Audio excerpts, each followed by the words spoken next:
At the end of the interview, Mrs. Peterson extended her hand. The job was hers. Full-time. Benefits after 90 days. Start tomorrow morning at 7 sharp. Alara nearly cried with relief. She thanked Mrs. Peterson 3 times, promised she wouldn't let her down, and walked back to her car, feeling like she could finally breathe again.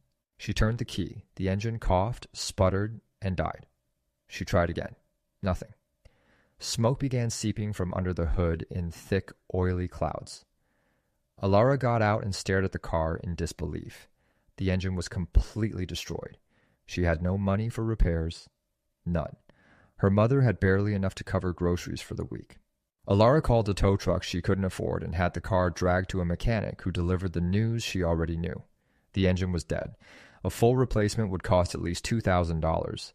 He could maybe patch it for $800, but it would die again within weeks. Alara thanked him and walked away, her mind racing through impossible calculations. She sat on the curb outside the mechanic shop and pulled out her phone.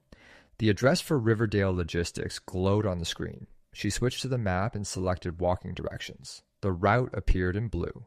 18.3 miles. Estimated time, 6 hours and 12 minutes. Alara stared at that number. 6 hours. She had to be there by 7 in the morning. If she missed her first day, Mrs. Peterson would assume she was unreliable. The job would vanish. Another family depending on her mother's cousin for charity. Another month of watching her mother pretend everything was fine while slowly breaking apart inside. She couldn't let that happen. She wouldn't let that happen. Alara walked the 3 miles back to the house, her decision already made. She told her mother the car had broken down, but assured her everything would be fine. She didn't mention the walk. Her mother would have tried to stop her, would have insisted they find another way, but there was no other way. That night, Alara set her alarm for 1 in the morning. She laid out her sturdiest pair of sneakers, the ones with decent tread left. She filled a water bottle and tucked 2 granola bars into her jacket pocket. She tried to sleep, but mostly stared at the ceiling, running through the route in her mind.